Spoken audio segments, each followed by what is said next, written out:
শোষণ রাজনীতি চলছে, দুটো সম্প্রদায় ভাগ করতে হচ্ছে, হিন্দু মুসলমান। বর্তমান পরিস্থিতি পশ্চিমবঙ্গে এই দাঁড়িয়েছে। দিদি ভাই তোষণ করেছে একটা সম্প্রদায়, কিন্তু তোষণটা কি ছিল? ভুয়ো তোষণ ছিল। আমরা কিন্তু মুসলিমদের কাছে সেই ভুয়ো তোষণটা পৌঁছে দিতে পারি না, এটা আমাদের দুর্ভাগ্য। কেমন তোষণ? উনি প্রথম ঘোষণা করেছিলেন 10,000 মাদ্রাসা করে দেবেন। তাহলে 10,000-এর মধ্যে 10টা মাদ্রাসা উনি পশ্চিমবঙ্গে করতে পারেন না, বরং ফুরফুরা শরীফে 200 বছরের মাদ্রাসাটাকে উনি বন্ধ করার পরিকল্পনা করেছেন। আমরা যদি এটা মুসলমানের কাছে পৌঁছে দিতে পারি। আর কি করেছেন উনি? মুসলমানদের ইমাম ভাতা দিয়েছেন। ইসলামিক কান্ট্রিতে ইমাম ভাতা নেই। অনেক মসজিদে ইমাম সাহেব আছেন যারা এই বেতন দেন না। তার কারণ হচ্ছে আমরা নামাজ পড়ার সময় ইমাম সাহেবের পেছনে দাঁড়িয়ে একটা কথা বলি, ইক্তেদাতে বেহাদাল ইমাম। তাহলে এই কথাটা বলার জন্য আমি আমার ইমাম সাহেবকে আমার পরিবার থেকে হোক আর আমার পকেট থেকে হোক 20 টাকা 50 টাকা দিই মাসে। তাহলে সেইটা একত্রিত করে সে 5,000 হতে পারে, 6,000 হতে পারে, সেটা আমরা ইমাম সাহেবকে তুলে দিই। যেটা ইসলামিক কান্ট্রিতে হয়, এটা তো ইসলামিক কান্ট্রি না। তাহলে দিদি ভাই পোষণ করেছিলেন যে মুসলমানদের ইমাম ভাতা দিতে পারলেই মুসলিম সমাজ আমার কাছে থাকবে। এখন আবার বিজেপির চাপে পড়ে বলছে আমি পুরোহিত ভাতা দেব, তার মধ্যে কারচুপি চলছে। সারা পশ্চিমবঙ্গে উনি 200 থেকে 250 ইমাম ভাতা দেন, রেকর্ড। মানে ইমাম সাহেব যারা পান, আর ওনার খাতায় রেকর্ড 1200 ইমাম সাহেব। বাদ বাকি টাকাটা কোথায়? তাহলে ঠিক পুরোহিত যাই করছে। গতকাল আপনারা পেপারে দেখেছেন পুরোহিতের স্বজন পোষণ করা হচ্ছে সবার শুরুতে। তাহলে উনি পোষণ করে চলছেন কেন? যদি মুসলমানদের না আনতে পারি তাহলে আমি নবান্নে যেতে পারবো না, আর মুসলমানকে দিয়ে বাড়াতে হবে। মুসলমান মরবে, মুসলমান মারবে, ভোটটা নেবেন, উনি আলিপুরে পাঠিয়ে দেবেন। তার আমরা কিন্তু এটা মুসলমানকে বোঝাতে পারি না। আর উনি বলছেন কি বিজেপি ক্ষমতায় পশ্চিমবঙ্গে আজান বন্ধ হয়ে যাচ্ছে। তাহলে এটা আপনাদের জানার প্রয়োজন আছে। বিজেপি পশ্চিমবঙ্গের ক্ষমতায় নেই, তাহলে পশ্চিমবঙ্গে মসজিদে আজান বন্ধ কেন? এখানে মুসলিমরা আছেন অনেক। আপনারা কি জানেন কোন কোন মসজিদে আজান বন্ধ? জানা আছে কারণ? যদি জানা থাকে একটু বলবেন। জানা নেই তাহলে আপনারা নোট করুন। আপনারা আপনার এলাকার তৃণমূল নেতাকে বলতে পারবেন পশ্চিমবঙ্গের বিধায়ক 3টে বিজেপি, 18টা এমপি। কোথায় বন্ধ মসজিদে? বৈঠকখানা, শিয়ালদা বৈঠকখানা মসজিদে আজান হয় না, ওখানকার বিধায়ক তৃণমূল। টালিগঞ্জ চালিয়া, ওখানে মসজিদে আজান হয় না, ওখানকার বিধায়ককে তৃণমূলের অনুবিশ্বাস মন্ত্রী। টালিগঞ্জ আপনি শিয়ালদা যাচ্ছেন, আপনি টালিগঞ্জ ফ্লাইওভার দিয়ে, ফ্লাইওভার শেষ ডান দিকে একটা মসজিদে আজান হচ্ছে না, ওখানকার বিধায়ককে তৃণমূলের। বিজেপি ক্ষমতায় এসে মুসলমানদের তার বেটি মারবে পরের ব্যাপার। তোমরা তো ক্ষমতায় থেকে মসজিদে আজান বন্ধ কেন ভাই? বিজেপি তো কোনো ক্ষমতায় নেই, তাহলে তোমরা আজান বন্ধ করে রেখেছো কেন? তোমরা যদি মুসলিম দল যদি সরকার হও, মুসলমানদের কাছে জানতে চাইছো, আর বিজেপির নামে দল দিচ্ছ, তোমরা বলছো বিজেপি সাম্প্রদায়িক, বিজেপি ক্ষমতায় এলে সর্বনাশ। মুর্শিদাবাদে কাটার মধ্যে আজান হচ্ছে না, তাহলে মুসলিম তার কাছে যাবে, তার কাছে বলবে মুসলমান। যদিও আমাদের দয়া দেখিয়েছিলেন, উনি তখনকার সময় সংখ্যালঘু মন্ত্রী ছিলেন আব্দুল বারী সাহেব। আব্দুল বারীকে বলেছিলেন যে আপনি মাদ্রাসা উন্নয়নের জন্য এই টাকাটা বাজেট ধরার 200 কোটি টাকা। উনি কি করেছিলেন? উনি মাদ্রাসার পঠন পাঠনের ব্যবস্থাকে পরিবর্তন করতে চেয়েছিলেন, যে মাদ্রাসা শুধু আরবি পড়লে হবে না, অঙ্ক পড়াতে হবে, বিজ্ঞান পড়াতে হবে, ইংরাজি পড়াতে হবে। জ্যোতিবাবু বলল, আমি আপনার পঠন পাঠনের পরিবর্তনের কথা বলিনি, মাদ্রাসা উন্নয়নের কথা বলেছি। তাহলে বাড়ি সাহেবকে বরখাস্ত করে দেয়া হলো। আজও কিন্তু কমরেডরা তাকে আর পার্টিতে ডাকে না। তাহলে বামফ্রন্ট বলেছিল আমি মুসলিম দরদি সরকার, এই তো মুসলিম দরদি সরকার।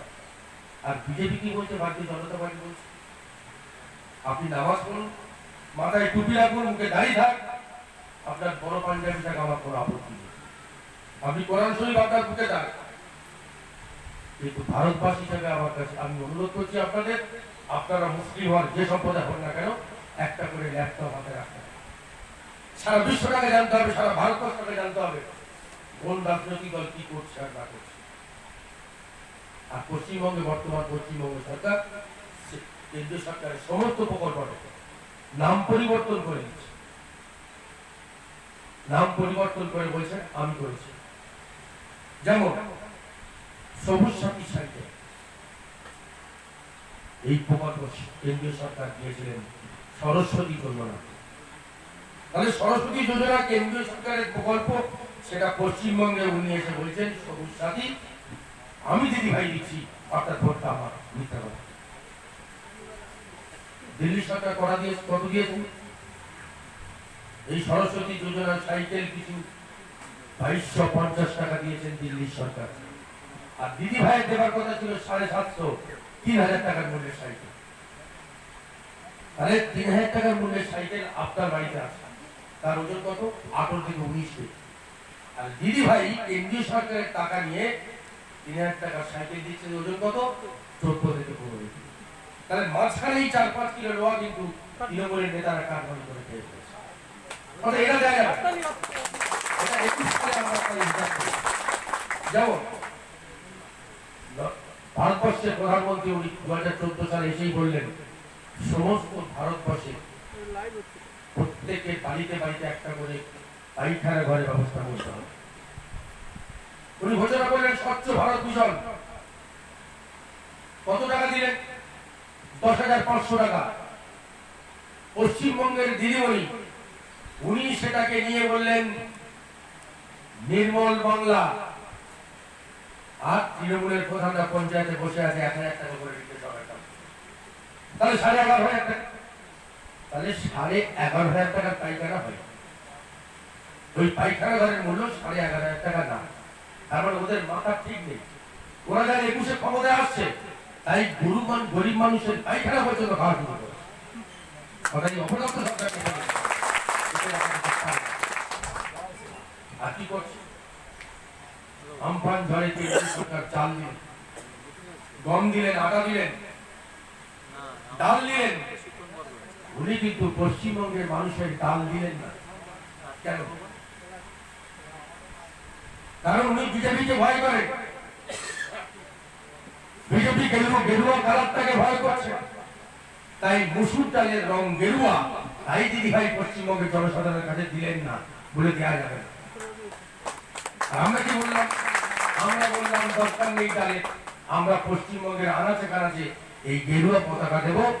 আর পশ্চিমবঙ্গের প্রত্যেকটি মানুষ, হিন্দু, মুসলিম, জৈন, খ্রিস্টান, বৌদ্ধ যারা আছে, সবার হৃদয়ে কিন্তু পদ্ম ফুল আঁকা হয়ে গেছে। দরকার নেই কেন? শুধুমাত্র ভোটের অপেক্ষায় আমরা বসে আছি পশ্চিমবঙ্গের মানুষ।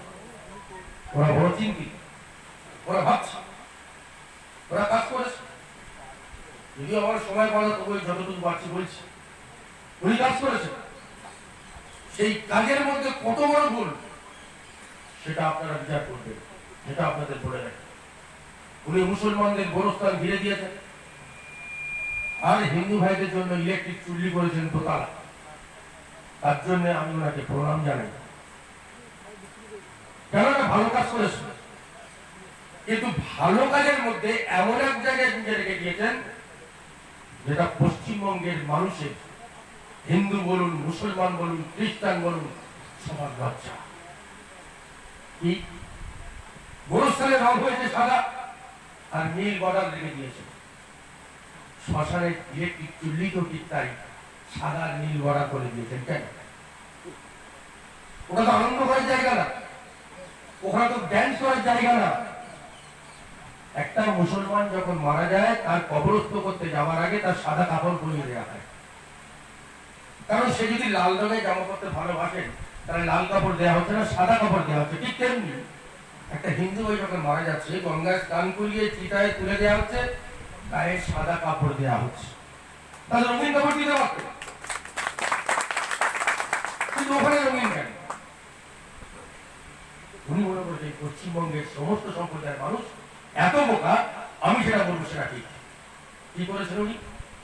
ওনার পায়ের দিকে যদি আমরা তাকিয়ে দেখি, ওনার পায়ের জুতোর রং সাদা আর নীল করা। তাহলে আমার বাবা আমাকে জন্ম দিয়েছেন, আমার মা আমাকে 10 মাস 10 দিন গর্ভে ধারণ করার পর পৃথিবীর আলো দেখিয়েছেন, আর সেই বাবা মাকে নিয়ে শেষকৃত সম্পন্ন করতে যাচ্ছি কোথায়? দিদি ভাইয়ের পায়ের তলা। এরা ভারতবর্ষের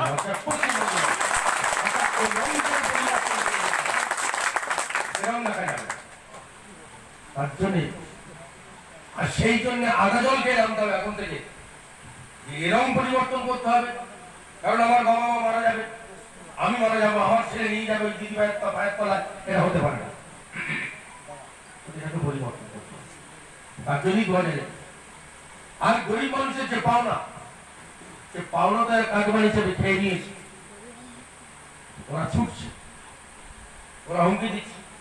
এখন কি বলছে মুসলমানদের কাছে গিয়ে? বলছে মুসলমানরা তোমরা বিজেপি করবে, যদি ক্ষমতা যায় হিন্দুরা মারবে।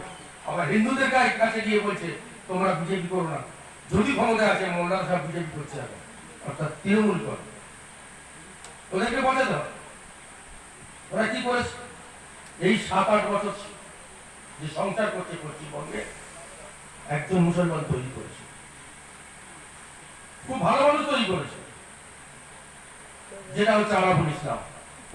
একজন সমাজ বিরোধী তৈরি করেছে, নামের আগে বিধায়ক কিন্তু একজন সমাজ বিরোধী। ঠিক এর আগে পশ্চিমবঙ্গের 34 বছর বামফ্রন্ট শাসন করেছে।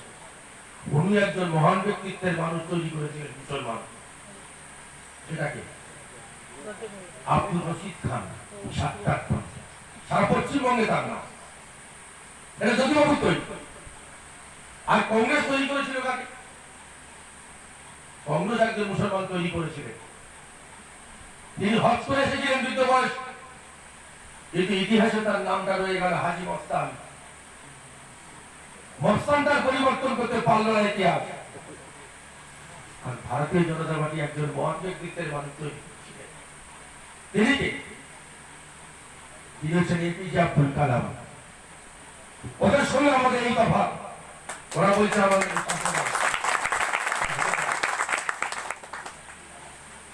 আমাদের কাছে আর ওদের কাছে কতটা ডিফারেন্স, কোথায় কি? ওরা বলছে আমরা সাম্প্রদায়িক, ওরাই। এবার সাম্প্রদায়িকটা কি সেটা ভাবতে হবে। কে সাম্প্রদায়িক?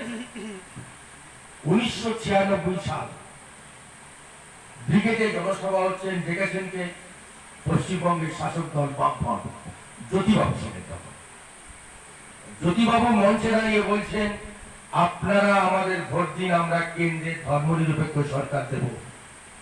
তখন কেন্দ্রের সরকার ছিল কংগ্রেস। আর এই মঞ্চে কারা উপস্থিত ছিলেন?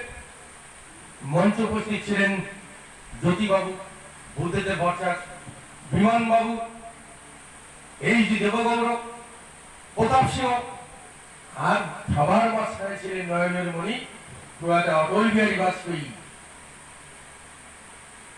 তাহলে জ্যোতিবাবু বললেন যে ভারতীয় জনতা পার্টি সাম্প্রদায়িক না, সেটা ওনার কথা বলেছে। আর আজকে কংগ্রেসরা বলছে ভারতীয় জনতা পার্টি সাম্প্রদায়িক। তখন তো কংগ্রেস সরকার ছিল, তাহলে কংগ্রেস সাম্প্রদায়িক জ্যোতিবাবুর কথা। দেশ স্বাধীন হয়েছে 1947 সাল 15ই আগস্ট। এই সংগ্রামে, স্বাধীনতা সংগ্রামে হিন্দু মুসলমান সবাই অংশগ্রহণ করেছিল। দিল্লিতে ইন্ডিয়ান গেটে কতজনের নাম আছে মুসলমানের? 327 জন। তাহলে 327 জন যদি ওখানে নাম খোদাই করা থাকে, ভারতবর্ষের ইতিহাসে কতজনের নাম আছে? 3-4 জন। তাহলে কংগ্রেস শাসন করেছিল তখন বিজেপির জন্ম না, বিজেপির জন্ম 80 সাল। তাহলে কংগ্রেস তখন বলেছিল যে মুসলমানদের নাম ইতিহাস থেকে বাদ দাও। তাহলে সাম্প্রদায়িক সরকার কংগ্রেস, এটা মানুষের কাছে পৌঁছে। আর কি বলেছে, আমরা যদি কোনো বাচ্চাকে জিজ্ঞেস করি একজন স্বাধীনতা সংগ্রামীর নাম, সেই বাচ্চাটি বলবে নেতাজি সুভাষচন্দ্র বোস। আমরাও জানি, যদি ইতিহাসের মধ্যে আমরা এটাও দেখেছিলাম নেতাজি সুভাষচন্দ্র বসু ছদ্মবেশে গেছিলেন। কি ছদ্মবেশে গেছিলেন? উচ্চ মাধ্যমিক পরীক্ষা দেবার পরেও কিন্তু কি ছদ্মবেশে গেছিলেন জানা যায়নি। নেতাজি সুভাষচন্দ্র বসুর গুরুদেবকে আমরা জানি না, জানা যায়নি। কেন জানা যায়নি?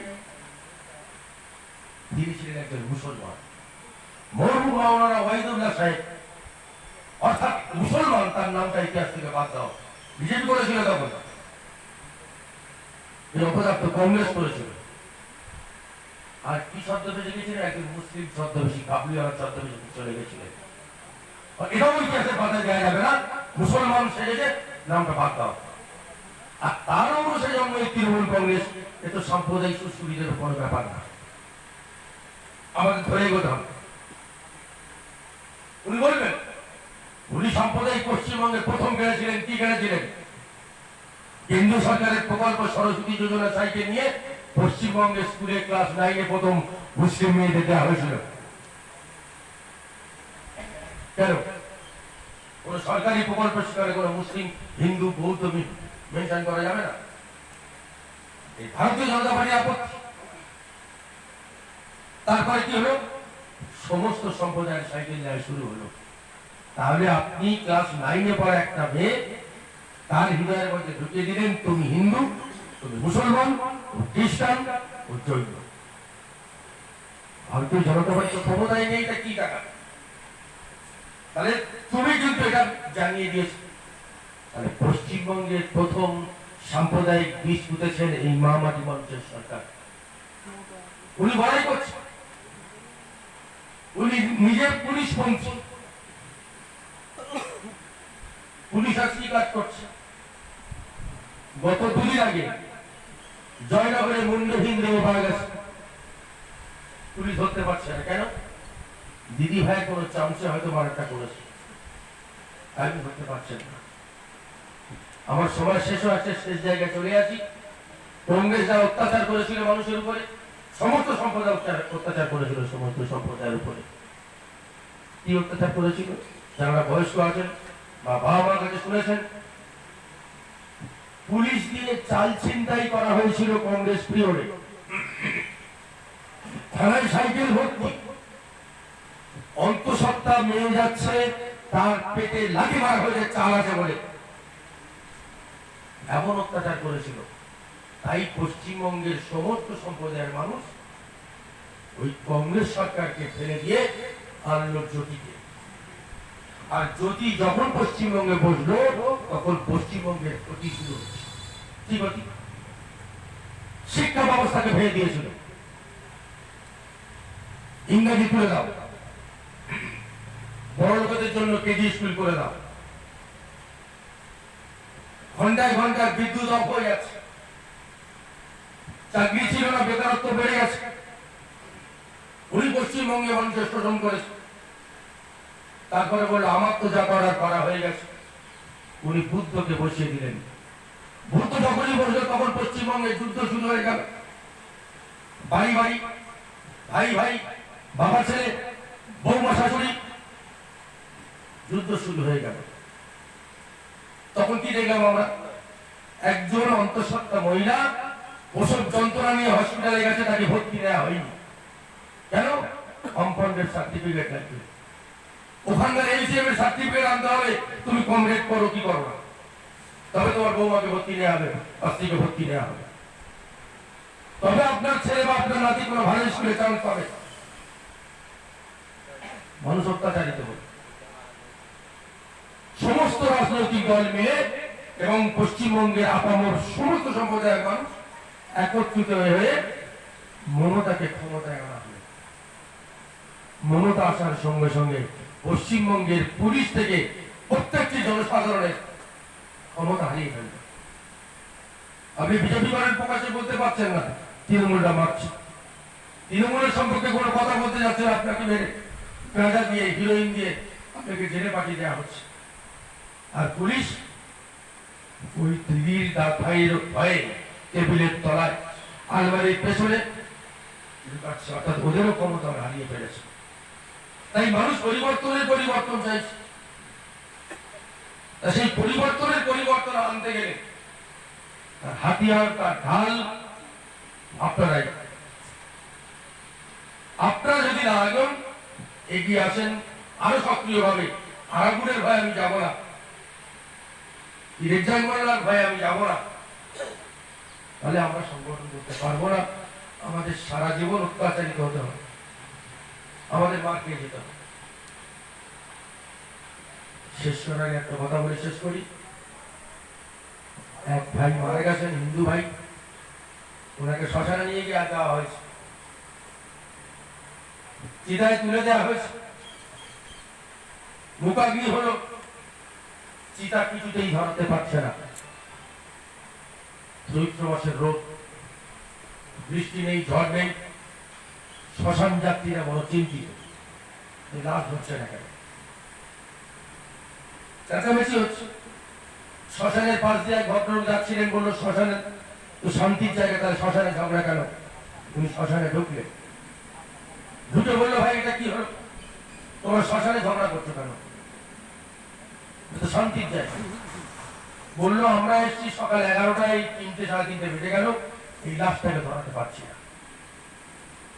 উনি সবাইকে সরিয়ে দিয়ে লাশটা দেখলেন, দেখার পর পকেট থেকে 10 টাকার নোট নিয়ে ওই মরা হাতে দিয়ে বলছে এবার চিতা জ্বালাও, চিতা জ্বলবে। কথা শেষ, চিতা দাও দাও করে জ্বলছে। তখন ওই শ্মশান যাত্রীরা শ্মশান মানে চিতা ছেড়ে দিয়ে ওই ভদ্রলোককে ঘিরে ধরে বলছে দাদা এটা কি হলো, উনি তো মারা গেছেন, তাহলে 10 টাকা দিলেন কেন?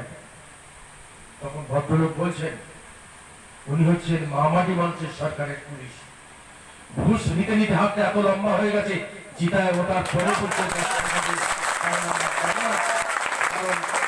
দিদিমণির আদর্শকে আমরা লুণ্ঠিত করতে পারি না। আমরা ক্ষমতায় পুলিশকে পরিবর্তন করব। এই কথা বলে সবাইকে আবার আমার পক্ষ থেকে সালাম নমস্কার।